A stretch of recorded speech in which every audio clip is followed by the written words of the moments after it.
کہ پاکستان کو بدنام کرنے کی کوشش کی جا رہی ہے. یہ وہ ڈائلاگ ہے، یہ وہ اصطلاح ہے،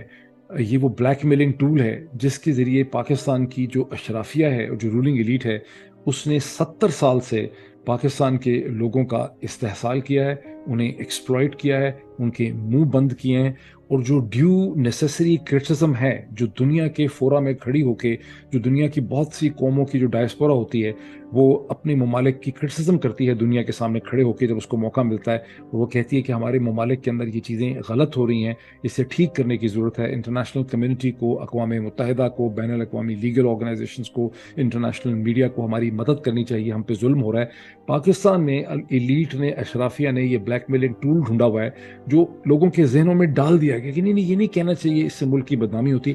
کبھی بھی سچ بولنے سے کسی ملک کی بدنامی نہیں ہوتی، سچ بولنے سے کبھی کوئی قوم تباہ نہیں ہوتی، جھوٹ سے قومیں تباہ ہوتی. اور پاکستان